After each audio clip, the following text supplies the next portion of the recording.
बिना हक लेने का मन जहाँ हो, जहाँ पर मन नहीं हो कि हक को लिया जाए, तो वहाँ पर महाभारत की शुरुआत होती है। और जहाँ पर हक को भी छोड़ दिया जाए, तो वहाँ पर रामायण की शुरुआत होती है। गुरु भाई गुरु बहने, जहाँ पर हक को छीनने का अधिकार हो, जोर जबरदस्ती छीना जाए, तो वहाँ पर तो महाभारत की शुरुआत होती ही है। लेकिन मर्यादा पुरुषोत्तम श्री रामचंद्र जी ने अपने भरत को वो राज्य भी देकर भी 14 वर्ष का वनवास से हंसी खुशी के साथ चले गए।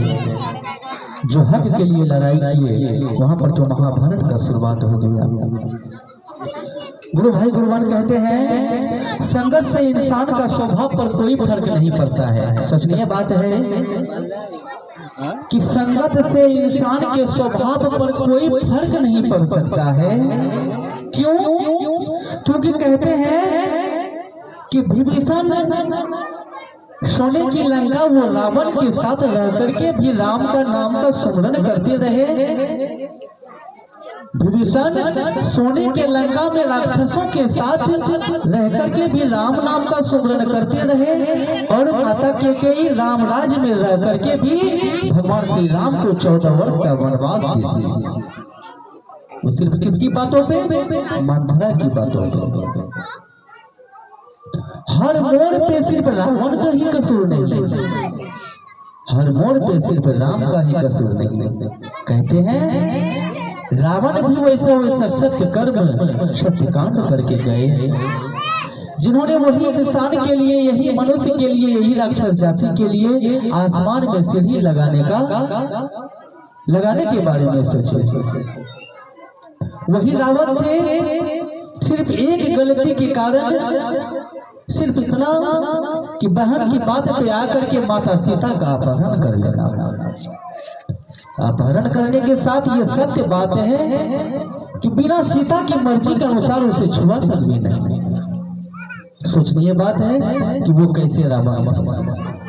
और वो रावण तीनों लोक में सबसे महान पंडित होकर के भी भगवान शिव को अपने जीवन में भोलेनाथ का दर्जा दे करके भी भगवान शिव की पूजा पाठ और 10 शिष्य को काट करके भी पूजा करते थे।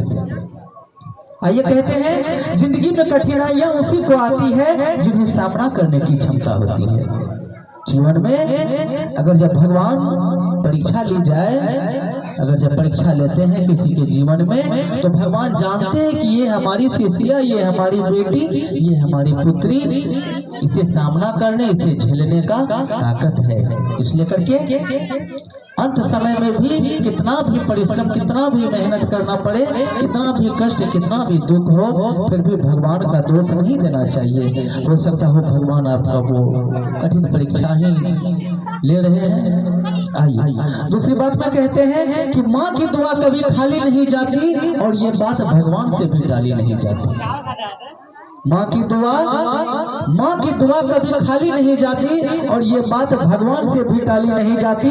और 4 बच्चों को बर्तन मांज कर भी पाल लेती है ये माँ। 4 बच्चों को ये बर्तन मांज कर भी पाल लेती है माँ, और 4 बच्चों से एक माँ को भी पाली नहीं जाती। ये कलयुग की बात है।